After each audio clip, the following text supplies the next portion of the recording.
Hi, hey, hi, it's me, your void. Wait, ooh, don't know what came over me then. Wow.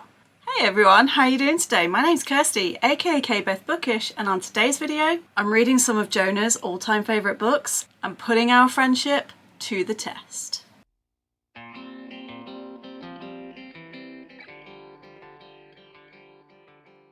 This is actually a video series that I started last year and intended on doing more rounds of last year. I started with Chelsea from Chelsea Shout. Please do check that out. She's linked below and the video will be linked below. I did start doing this for Ren. I thought I'd read all 5 of the books that I was planning on reading. Then when I went to edit, not only had I only done 4 books, but one of them, almost all of the footage had disappeared. So it either hadn't written to the card or I'd accidentally deleted it. I didn't have the capacity or the brain power to continue it and go back. It was also around the time that we broke up, so I just decided, okay, let's just skip to the next person. And that is one of my besties, Jona. Jona has been a really good friend of mine now for, I think this is our 4th or 5th year that we've been friends. It started off with a random, every now and again, we would comment on each other's posts over on Twitter. Then when I decided I was going to do Adventurer-a-thon, I put some feelers out saying, hey, would anyone like to help me come up with some recommendations? He was like, what do you need? I gave him the prompts. He came back with this incredible document that not only listed the books, but also gave some trigger warnings and a little bit about the book as well to refer to recommend to people. That got us talking a little bit more. Before we knew it, we were over on Discord and now can't get rid of him. Not that I'd want to, but even if I wanted to, I can't. And like Jona in real life has occasionally given me a headache and is a chaotic being with boundless energy that bounces around all over the place, so too has this video, because this is not the first time I have recorded this intro.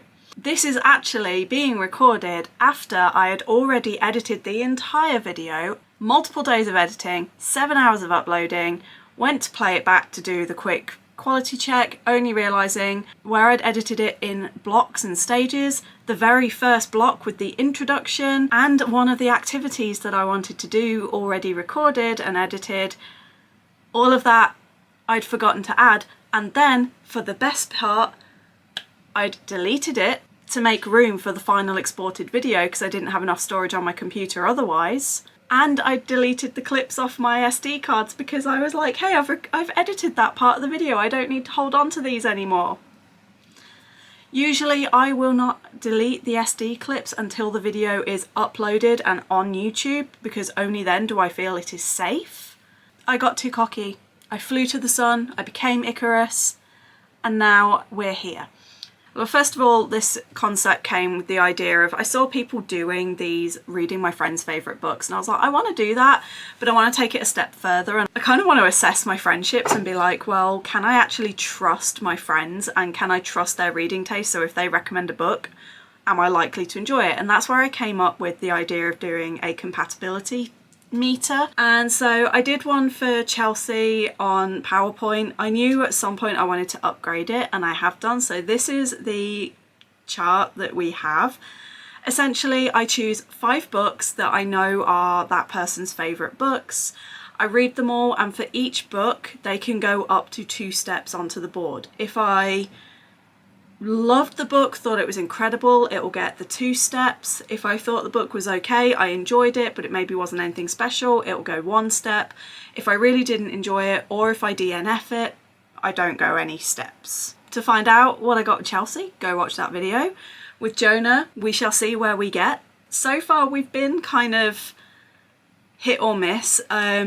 He's read a couple of books that I loved and raved about and recommended, and he ended up really not liking them. For example, the Sunbearer Trials, which kind of does hurt my heart. Also Legendborn. We're just not going to go there. But then on the flip side, he has read things that I absolutely hated and he loved, like The Night Circus. But then there have been a couple, like Initiation, which is the Sex Wizards book 1. We all know I absolutely loved that last year, and that was a Jona pick. So I'm going into this cautiously optimistic, but also with a tiny hint of, oh god, what am I signing myself up for? And yeah, we're gonna see. So the 5 books that I have chosen for this, I sent a list to Jona and was like, hey, do you approve of this list? One of them, he was like, I don't really consider this to be an all-time favourite, but if you've got nothing else, it will work. So I took that one back off, had a quick look on Amazon, managed to get. So the 5 books, I think I explained pretty well throughout the video what these books are about, so I'm not going to dwell on them here. But the first one is How to Bite Your Neighbour and Win a Wager by DM Bryn. This is a vampire-human romance. Vampire breaks into house to eat human. Human wakes up and instead of freaking out goes, hey, actually, I need a vampire to infiltrate a place that I think killed my mother. He doesn't say this out loud, but he's like, let's strike a friendship and, you know, I will try and betray you at some point. And inevitably they end up falling in love. Secondly, we have 3 of Hearts by Lillian and Lark. This is a polyamorous relationship between a female and 2 males, and it's just sort of these 3 supernatural beings entering into a polyamorous relationship and dealing with that. We have Promise of Blood by McClellan, which is like an epic fantasy. It's flintlock, so the magic largely revolves around guns and weaponry. We've got this coup that's happened, the monarchy's been overthrown, and now we've got the fallout of all of that. We have Blackheart Knights by Laure, which is described as Arthurian legend, but instead of knights and horses, we have knights and motorcycles, and it's set in a more modern society setting, so there's technology and stuff like that. And then finally is A Little Slice of Hell by Clio, where a barista is setting supernatural beings up with their match, and he's acting as a matchmaker, and we follow one of the couples that he sets up. So those are the books that I've chosen. Let's find out how everything went, and let's find out whether Jona is as much a bestie when it comes to books as he is when it comes to real life. So if any clips kind of don't make sense, or I refer back to things that have not happened in the video, it will be because that initial clip that was about 20 minutes long completely got lost. So I do apologise for that. I don't think anything should be confusing, but I've covered it if it is. And I also meant to add that in the first round, I just read the books. With this round, I also was looking at things that Jona enjoys outside of reading and doing some of that. So in that first clip that I lost, there was some colouring. I did a little bit of work in the garden. And then I also know that he likes coffee. He likes writing and author stuff and D&D.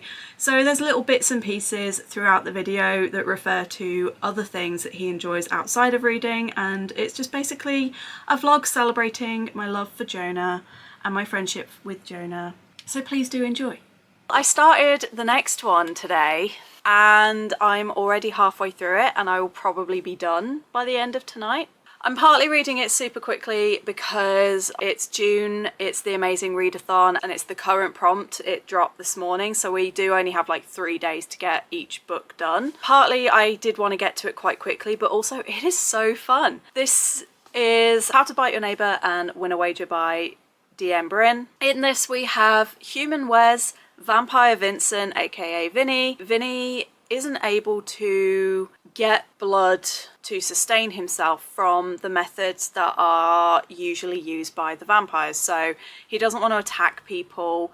He can't afford to use the blood banks on the black market because he can't even afford rent, let alone food. His method to feed himself is to break into people's home and bite them while they're sleeping, which isn't great, but the way he does it, it's very sort of soothing. He makes sure that they don't feel any pain, and the kind of toxin in his teeth that he calls his venom, it sort of makes them go into a deeper sleep, so they're not even aware of what's happening. He's had various results from this, ranging from, you know, absolutely no reaction, nothing happened, to a big hulking fireman with an axe coming at him. It's a dangerous way to live, but he breaks into this house one night and this human is just so different.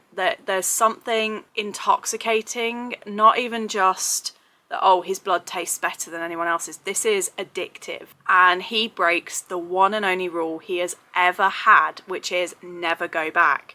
Meanwhile, Wes, who is our human character, a year ago his mum died mysteriously. No one knows how or why. All that they know is that she started working for this pharmaceutical company. Very shortly after, they were like, we're really sorry, she's dead. There was no body, there was no closure or anything like that. So he's just basically living his life desperate to find answers, and he applies for a job at the pharmaceutical with his plan being, if I can get a job there, I can find out what happened to my mum and then I can take them down. Part of their recruitment process is that he needs to recruit a vampire for them for their research, because one of the big things that they are is they research vampires only. You get the idea very early on that they are not very pleasant people. So he's like, well, shit, how am I supposed to get a vampire? And then his best friend is like, hey, what's that on your neck? While they're talking one day, and he's like, what are you on about? Realizes he's got these puncture marks, and he's like, holy shit, do you think a vampire's been feeding on me without me knowing? Hey presto, yeah, that is exactly what has been happening, dude. So they strike up this arrangement that Wes is like, well, you know, you can feed off me, and he's like trying to lull Vincent into a false sense of security to eventually lure him to the pharmaceutical. They then realise that they actually knew each other as children. They lived on the same street growing up for a few years, and so that starts to throw a little bit of complications in there. They also both very quickly, I don't normally like insta-lust or insta-love, and this does scream of a bit insta-love. It is moving very fast. And I will say, as much as I am having such a good time and I love their chemistry, I will admit I do feel it feels very rushed in the first bit, and it goes from holy shit there's a vampire to you can feed off me instantly. It's like, I feel like there would be a little bit more conflict there and a little bit more dialogue and a little bit more trust building before you got to that bit. I've been really enjoying the flirty kind of banter between them. I absolutely love Wes's best friend Kendall. I messaged Jona and I was like, is this or is this not us? With a screenshot of one of the communications between them. And Jona fully agreed that it reads like some of the messages that they're sending each other are almost identical to messages that we've sent each other. And it's like, it goes to show that certainly outside of books, we are absolutely besties, and, you know, we definitely have that compatibility. As I said, I very much am driven by character relationships in books, and these characters are just so great, and they do remind me of me and my friends, and they're all just chaotic queers. It's great. I've been having so much fun.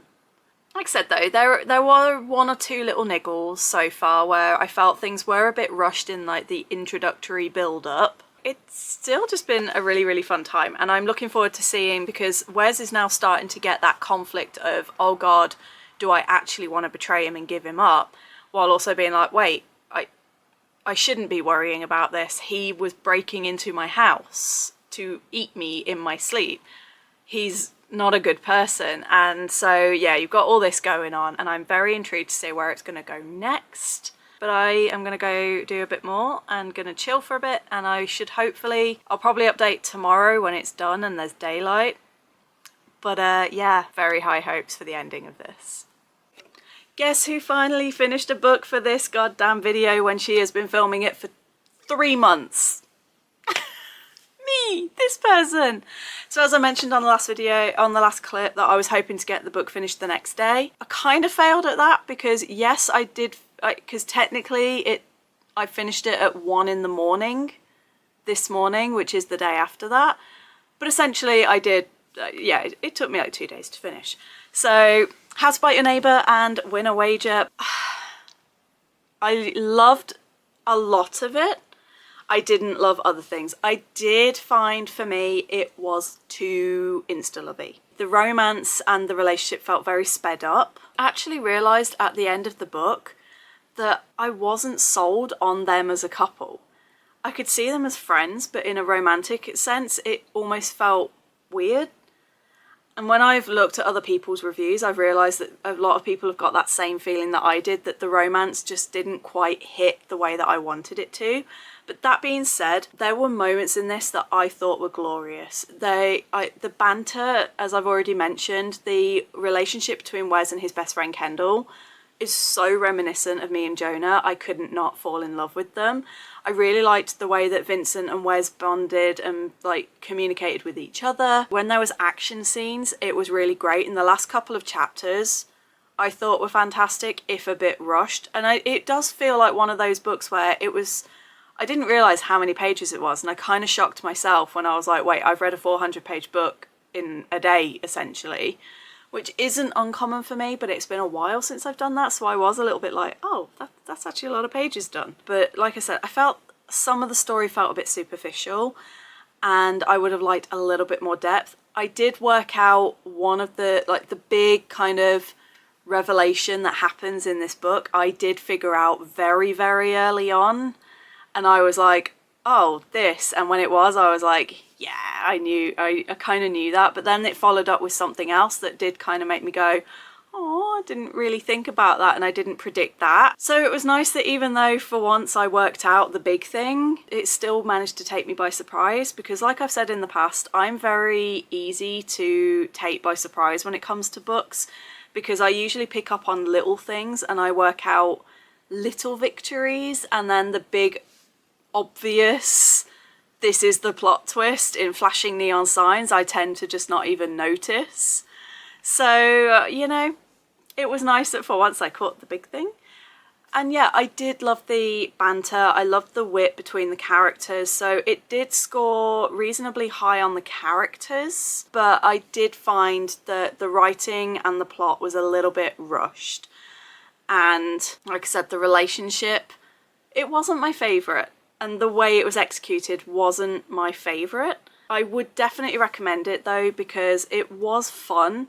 It was a very quick and easy read. It was light-hearted where it needed. It was when it got emotional, I felt those emotions. Multiple moments in this book I was having a really great time, and I did like how there was some reference to the vampire lore, and so Vincent has an allergy to garlic rather than it being, you know, garlic just hurts him, he's allergic. The hot sauce scene and the noodle challenge, that made me laugh so hard. I was messaging Jona like, oh god, they're gonna die, aren't they? And then I was like, nope, just this one. And that was amusing to me. And so I had a lot of really good laugh out loud moments. There were some excellent pieces in there. Like I said, I just felt some parts of the book were a bit too clunky and rushed for my personal preference. I did give this one a 3.5 stars. It was okay. I had a good time. There were some bits that I really enjoyed, but there were some bits I really didn't enjoy. But it was more on the enjoy side. So even though it didn't quite hit that 4-star, 3.5 is still a really solid score from me. When it comes to our little system though, and our little scale, I will only give it 1 step because I didn't absolutely love it. Because this is the first book on the scale, it does mean that we are still very low down right now.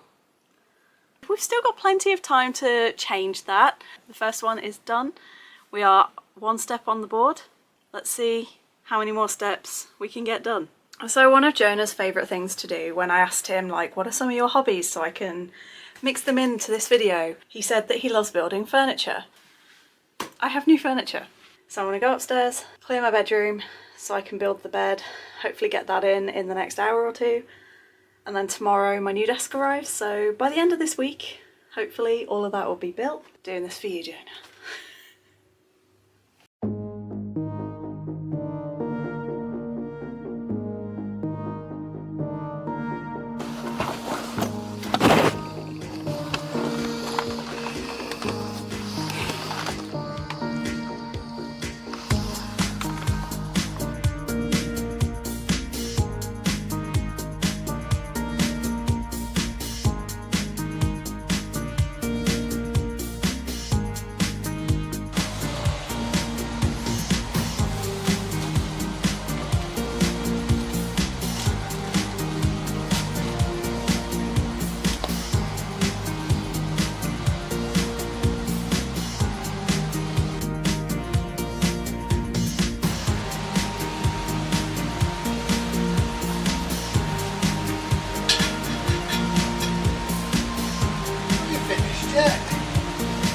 Well, it's saying on the diagram to put that in. There's a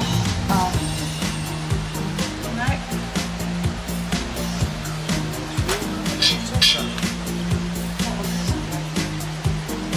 that's not where it says on the diagram, that's for that. Or you made a mistake. I know how to read a fucking manual. Yeah, I'm not saying you don't. I'm saying But it's not possible.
God.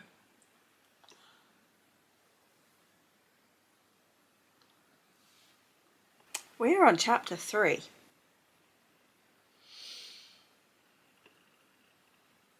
What are you making me read? Oh my god.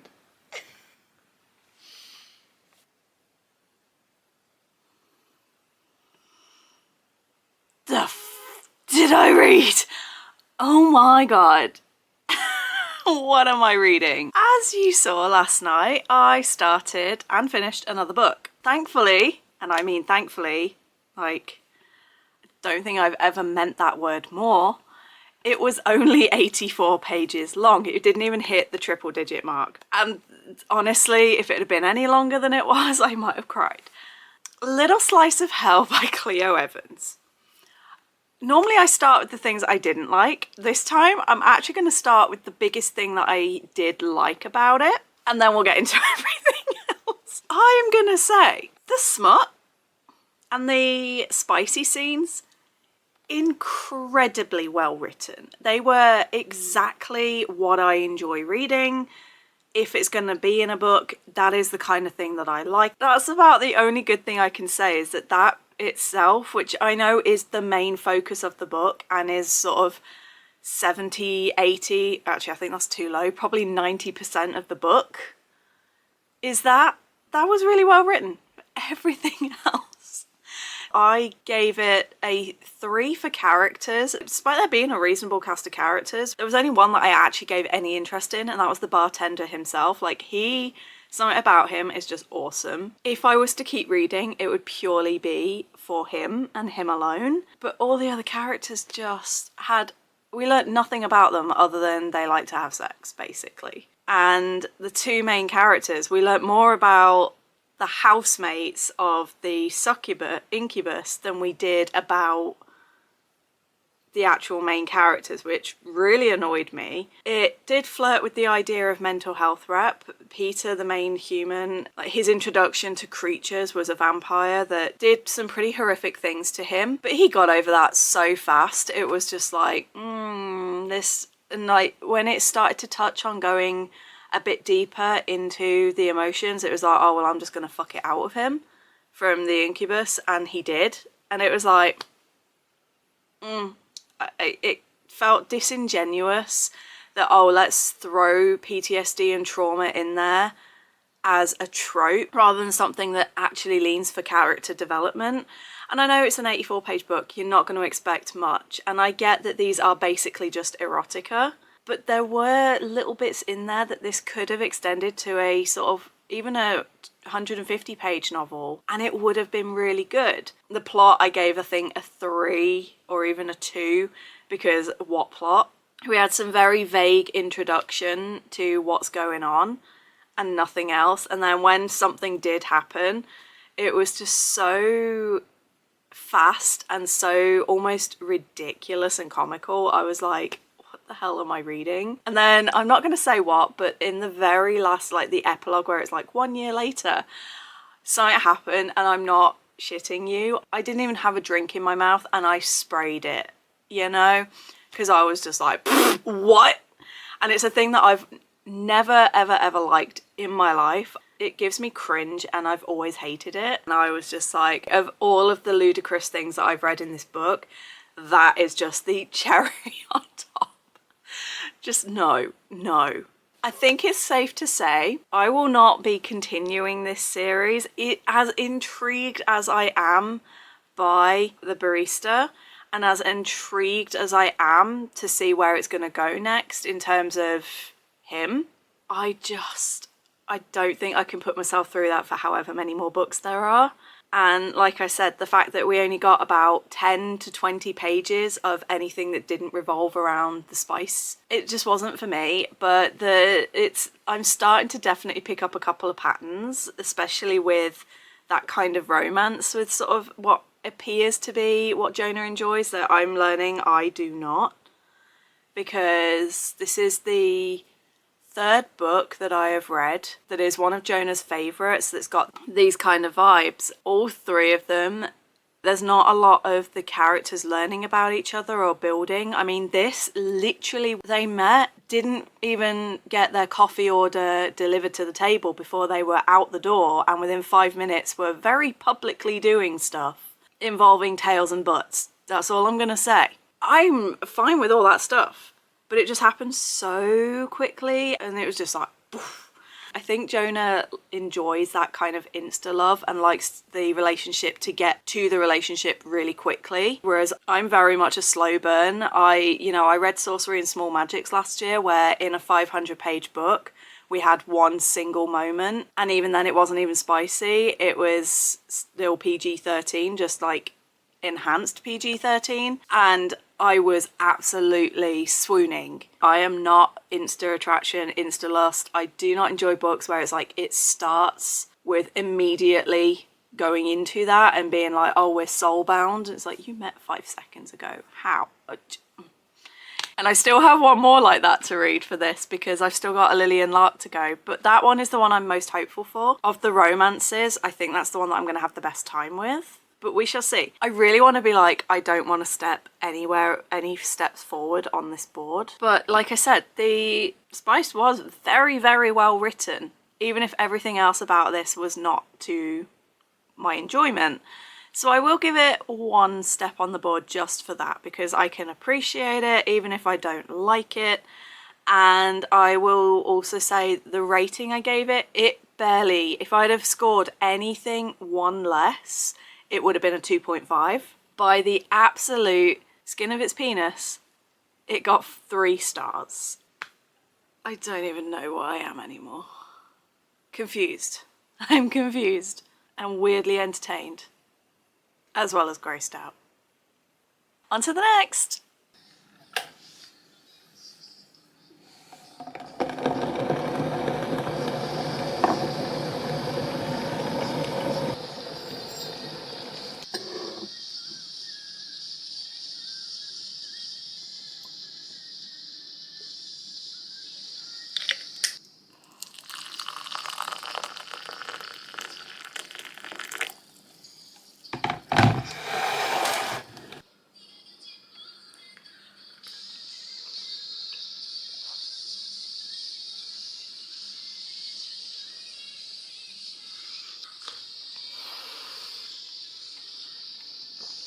I finished a book.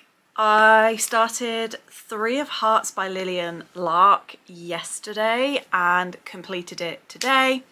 This one was another one that started off so good. I was having a really good time, and then out of nowhere I just stopped caring. And then after about 60% I was just done with all of these characters, and I kind of ended up speed reading it. The thing I loved the most about this book, again, kind of weirdly for me, was the smut and the spice. When they are in the bedroom, the bond that these 3 have, the dynamics that this trio have, probably would help if I actually told you what the book was about. So this is a book, let's start with that first. This is a book that has three main characters. We have a harpy, we have a werewolf and a demon who end up in a throuple situation. Zephyrin, the harpy, meets Gregory, the wolf, when she volunteers to help her sister with a thing that her sister's doing where she needs someone to be, basically needs someone to be bait to try and catch this really creepy, yucky guy. She's like, hey, I'll help out, not a problem. Gregory is hired to kind of be a bit of muscle and a bit of a bodyguard. Only the second he sets eyes on her, his wolf just completely lets loose. It turns out that he was originally in a relationship with another male called Asa. He was like, I know this guy is my mate, and yet the wolf just didn't seem to want to agree, even though he knew, and he started to want to wander. So he broke things off with Asa a couple of months before this begins. He's been kind of melancholic. He meets Zephyrin and his wolf is like, this one is my mate. He also still knows that Asa is in some way, shape or form. And so we watch these three as they go into this relationship and sort of working out the pain and working out, you know, we've got Asa and Gregory who went through this breakup and this heartbreak, and then overcoming that in order to be able to repair their relationship so that they can then be a healthy triad.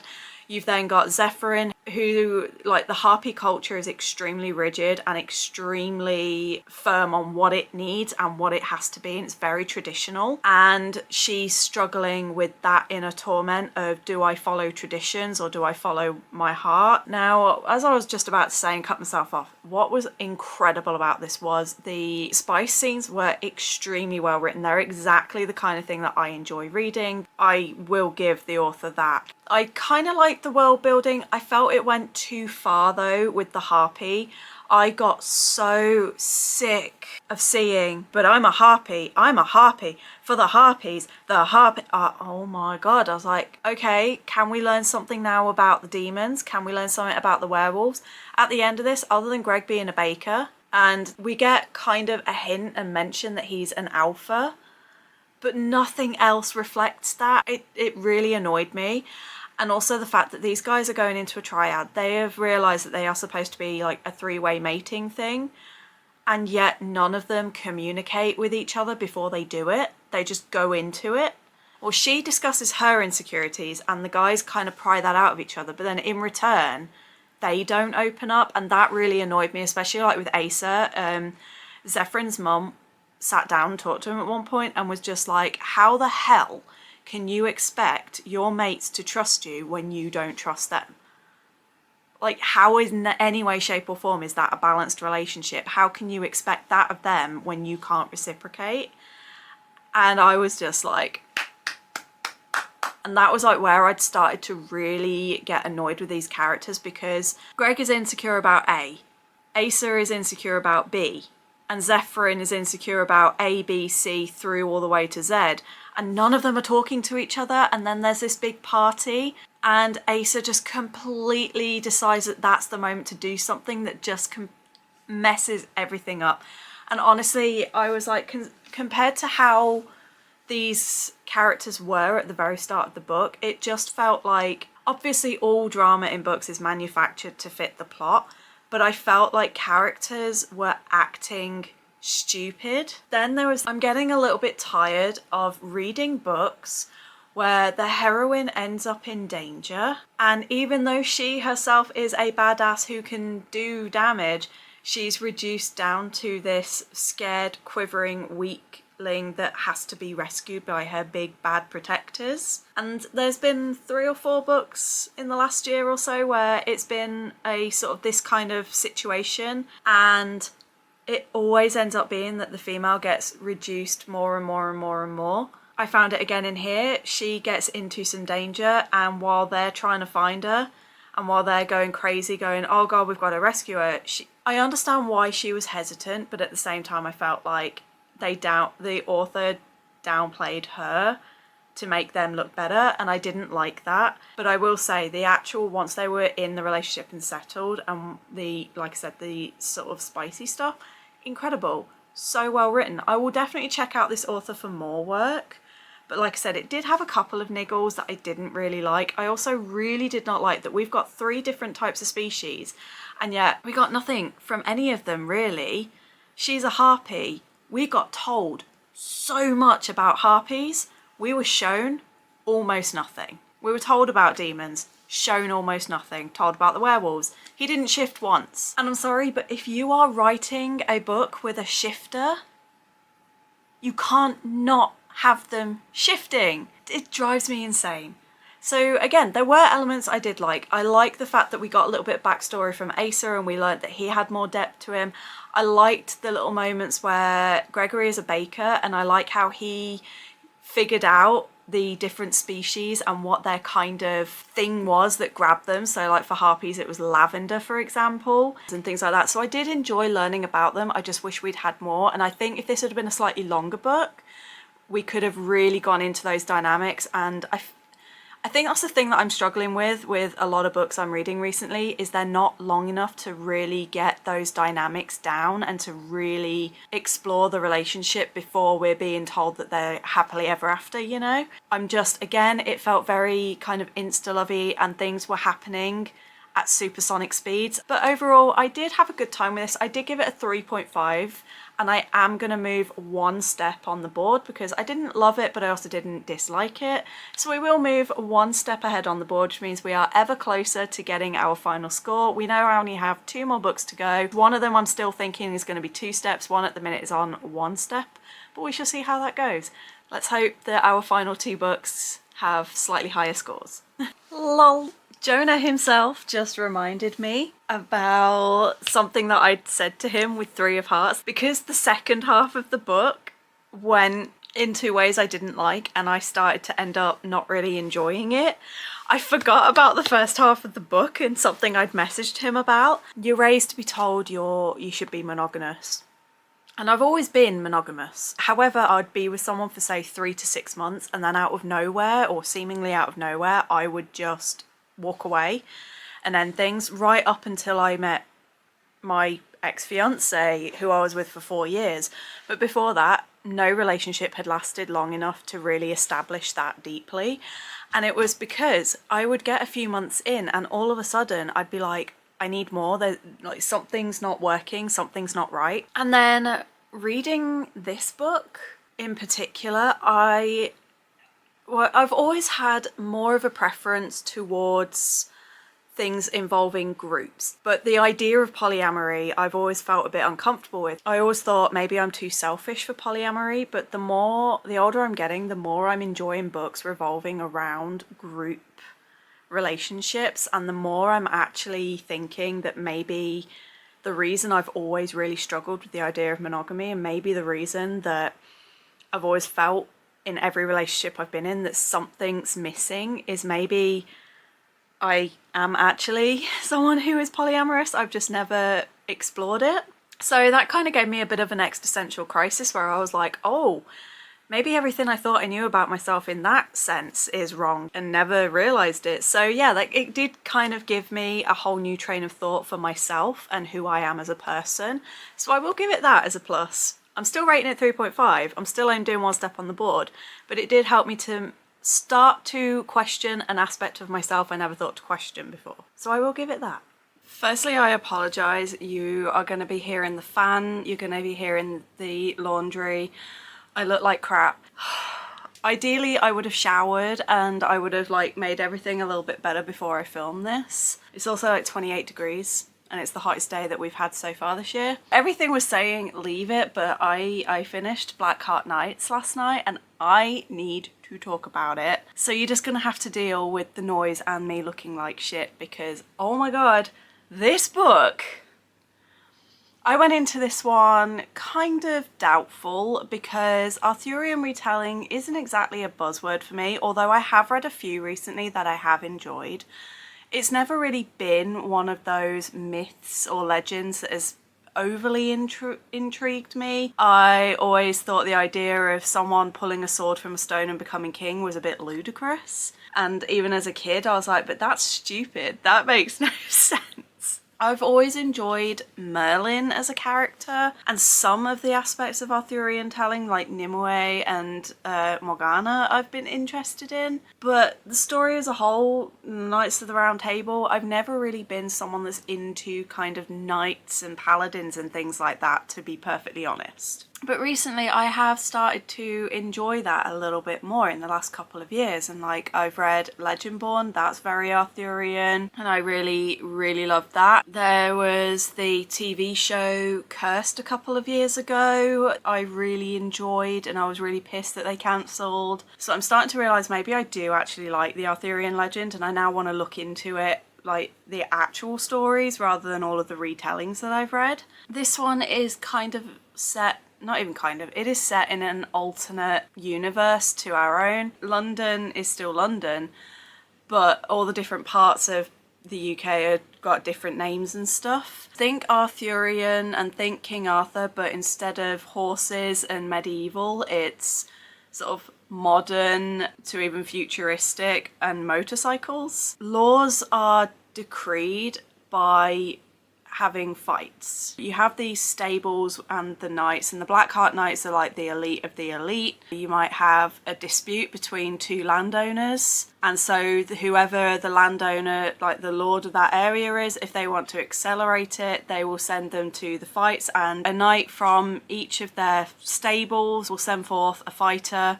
They fight it out, and whoever wins, that's who wins that dispute. And, you know, there's a whole host of problems with there that we do delve into a little bit in the book. It's got a dual timeline going on, and that dual timeline leads up to the present day. So this entire book, we are watching these two timelines slowly drawing closer to each other.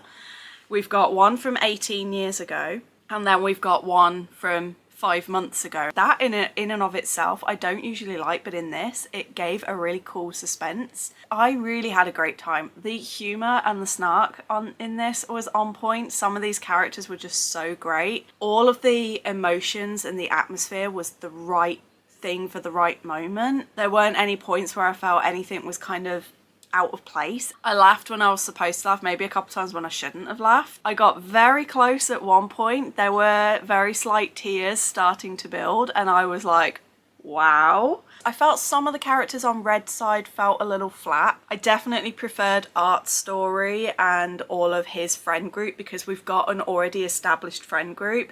It's hard to really like characters, and Red especially, even at the end. She started to grow on me by the end, but she wasn't my favourite character because of how standoffish she was towards everyone. It wasn't until she started to show a little bit of vulnerability and let people in that you start to realise, oh, okay, there is a lot more to her. The writing was great. The plot, I guessed 2 or 3, you know, normally I guess the little things and then the big picture slides on by, and then I get sledgehammered with it at the end, and I'm like, whoa, even though everyone else and their mother already worked it out. This time around, I was the sledgehammer.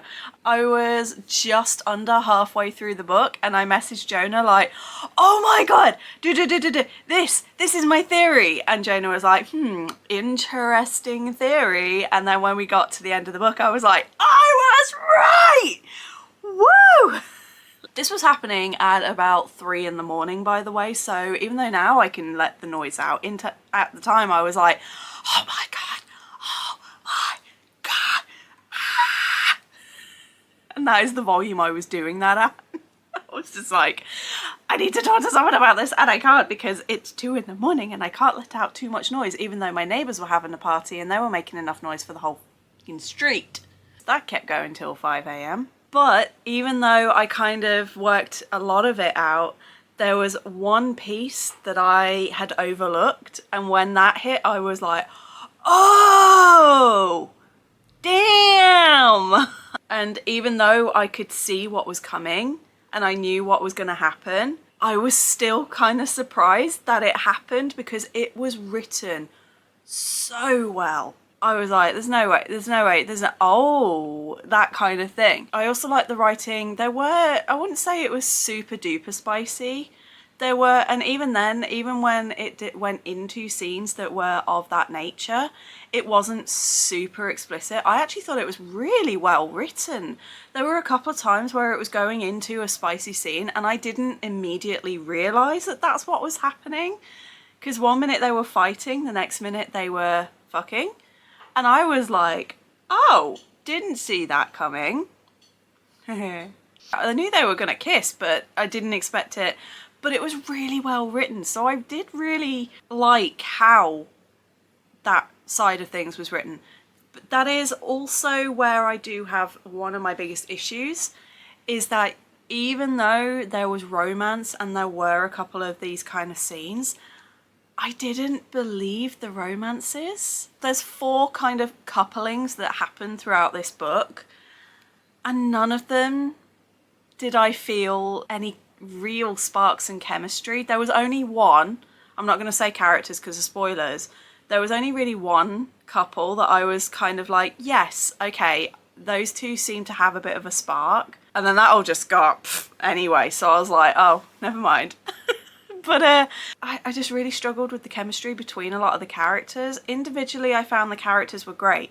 Friendship-wise, all of the characters were great, but the relationships, it almost felt like, oh, this needs to be here to create extra drama for when the next book happens. Because let me tell you, the next book is gonna be...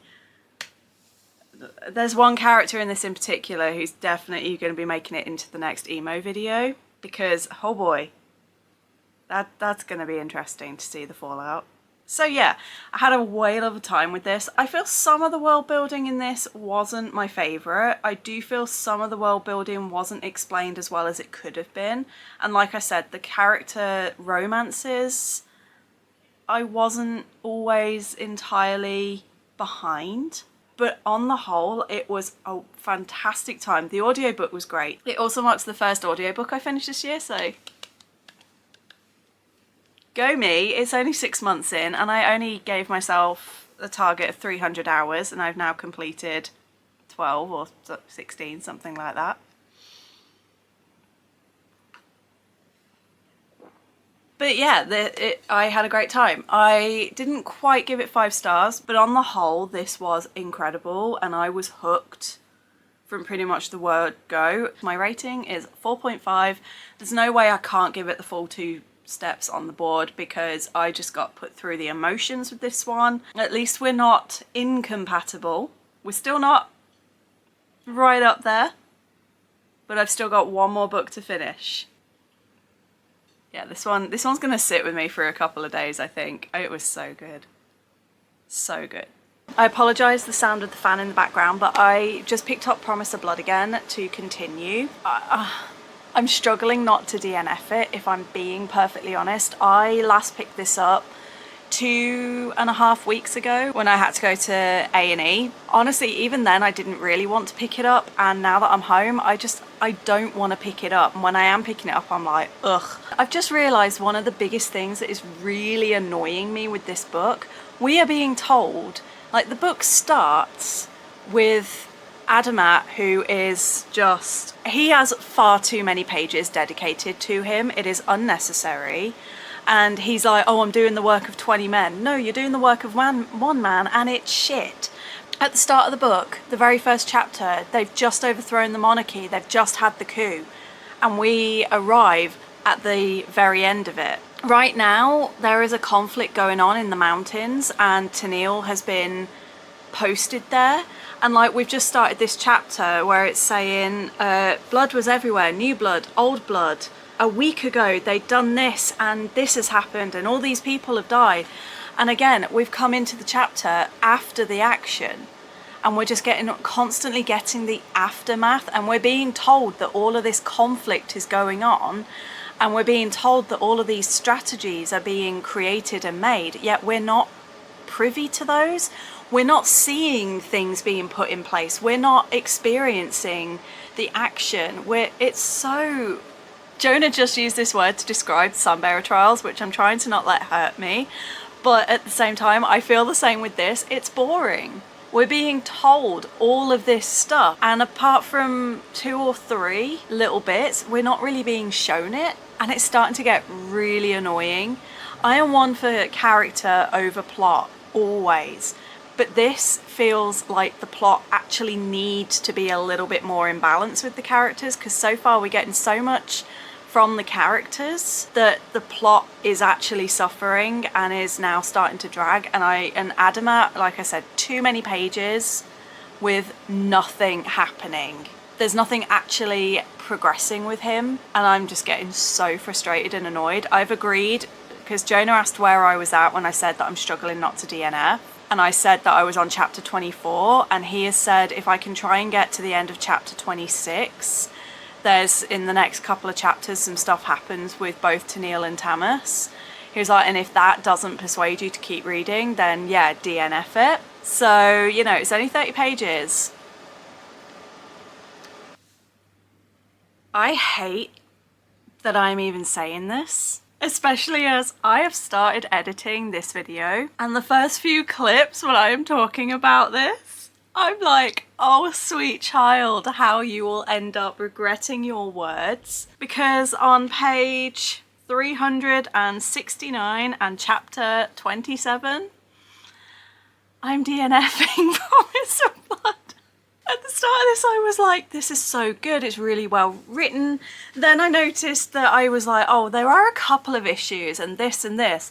At that point, I was kind of trying to be like, oh, but it's not that bad, and there's still things that are really good. And now I've realised that I think it was, I just didn't want to hurt Jona's feelings. Because I know how much he loves it, I really wanted to overlook some of the things that normally would really annoy me to try and see if I could push through. But oh my god, if Adamat has one more chapter of him, in fact, I said to myself, if Adamant has one more chapter where he literally does fucking nothing and the plot just slows right down, I'm done. And what happened in the very next chapter? He has spent months in this book trying to find information about something and failing to get that information, and has done nothing. Yet we have spent so much, at least a third, if not more, of this book focused on that, rather than on the actual war that is going on. I am so sick of things being told in this. Like, Tennille right now is holed up on a mountain having this big epic battle against the Kes, who are like the mortal enemies of Adapest and this region, and yet we have spent barely a few pages actually in that battle, and every time we go back to him it's just after a skirmish. Why are we not being shown it? Huh?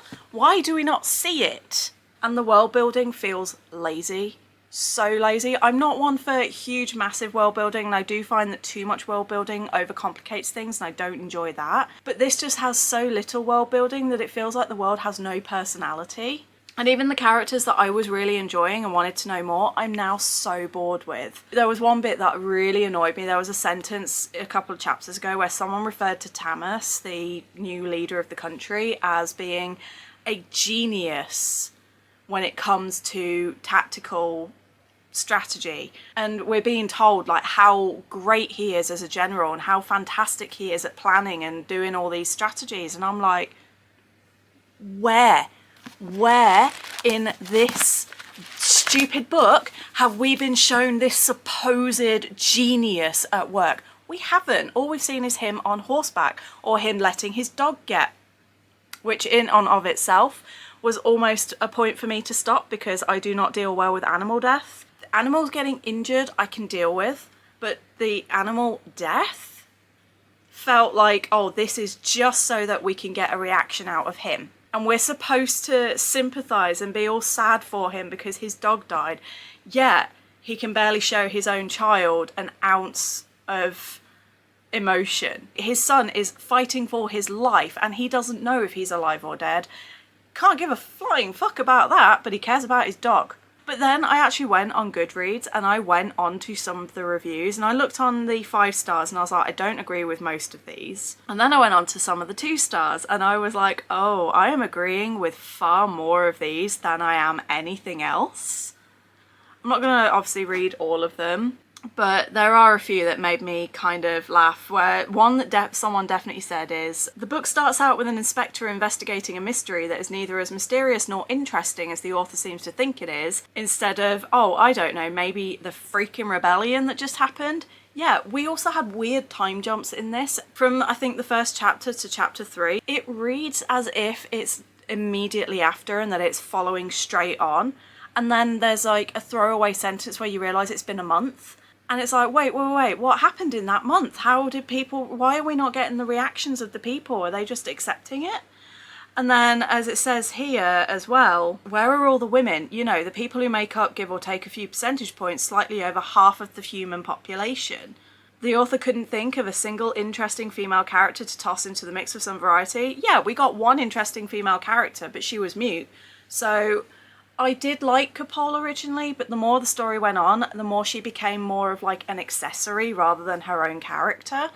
And I just, yeah, I'm done. The magic is very shakily written for me. The world is lackluster and the characters are just, the further we go in this book, the more the characters are sort of blending into one and losing individual characteristics. This one I will not be giving a rating because I do not believe in rating a book if I have not finished it. I will say I loved being able to sink into a big epic fantasy. It has been a very long time. I do tend with my fantasy to prefer either more books in the series to break it up, or I just prefer a sort of more gentle approach to fantasy. I don't usually go in for the big, heavy, thick, chunky fantasies.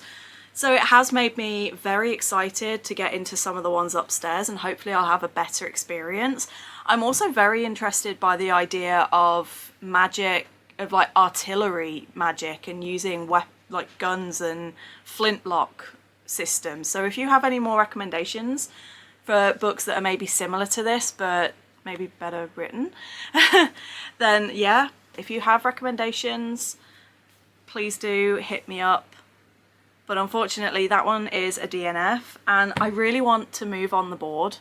I really do want to take a step, purely because, and I know it's because it's Jona's favourite, but I'm like, do I really? Because can I really give 10% to a book knowing that I didn't finish it? And I don't think I can. By my calculations, I think we're about halfway on the board. So while in reality we might be besties and we are really great, when it comes to books, it just means that if I get a recommendation from him, there is a 50% chance that I'm not going to like it. But that is okay. The whole thing about reading this is to read books that maybe I wouldn't have necessarily picked up before. In some ways it does actually help me when it comes to looking at what my preferences are when reading. So now, as after reading all of these books, I can say, well, I don't like romance where it's very insta-love, and I don't like the relationshiping too quickly, but I really do like group dynamics, and I'm starting to really enjoy polyamory stories. So, you know, it's helped me to define that. It's also helped me to realize exactly what kind of, if there is going to be spice in a book, I now can say I enjoy reading this, this and this. When it comes to spice, I don't enjoy this, and it turns out I need my spice to be kinky. I need it to not be vanilla and boring. It's helping me to refine my reading preferences. I've now tried a new fantasy that I've been intimidated to try before, and I've worked out that while I didn't like this one, I did actually really enjoy the reading process of it and would love to try more. So yeah, while it's not guaranteed with us that we will enjoy each other's reads, like Jona's just read Sunbearer Trials. As you know, Aidan Thomas, one of my all-time favourite authors, Sunbearer Trials, one of my all-time favourite series, he did not like it at all, and he said he doesn't understand what both me and Levy got out of it.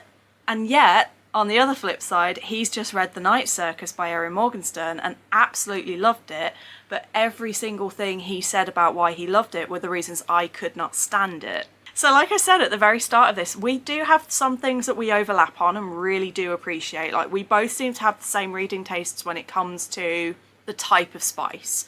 We seem to really enjoy the similar premises for books. But I think where we have a real difference when it comes to romance and that kind of contemporary sort of setting, Jona seems to like things to get to the point a lot quicker. I prefer a much slow burn. Whereas when it comes to fantasy, he likes the real slow, but like slow build. Whereas I'm more of I like my fantasy to get somewhere quicker. It's helped me to understand his reading tastes as well a little bit. So maybe in the future I can recommend books a bit better for him. We landed on Okay, Now We're Getting Somewhere, which is where he kind of was hoping to get to. He had a feeling that he was going to end up in the middle, and I had a feeling as well, but I wasn't sure. Miles ahead, the best of the pack, absolutely will continue, and definitely showed me where some of our similarities lie. It had that fast pace that I like in fantasy. It had a fantastic blend of characters and plot. It had characters who had a bit of sass. It had a really interesting world dynamic. It took a story and put a really interesting twist on it, and that was Blackheart Nights. So by far that one was my favourite.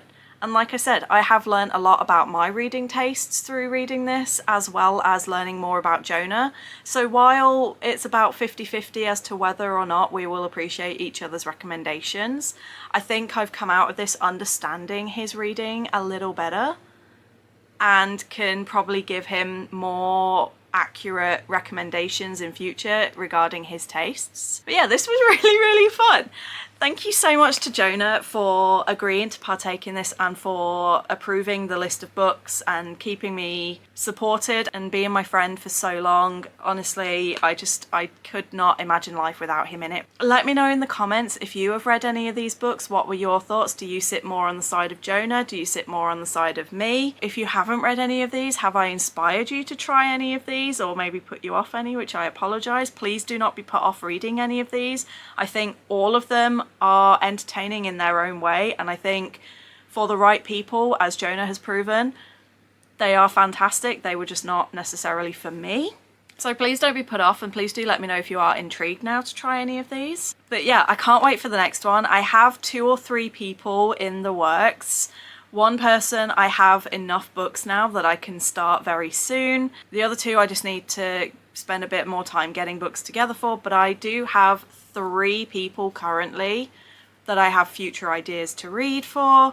So yeah, this is not a series that I'm going to be doing all the time, but it is definitely not going anywhere. I definitely have future plans. I hope you did enjoy this journey, and I can't wait to come back with the next round. In the meantime, I hope you're all good. I hope you're staying safe. Thank you so much for watching, and thank you, Jona, so much for being an amazing friend, even if I can only trust your book recommendations half the time. And I will see you all on the next one. Bye!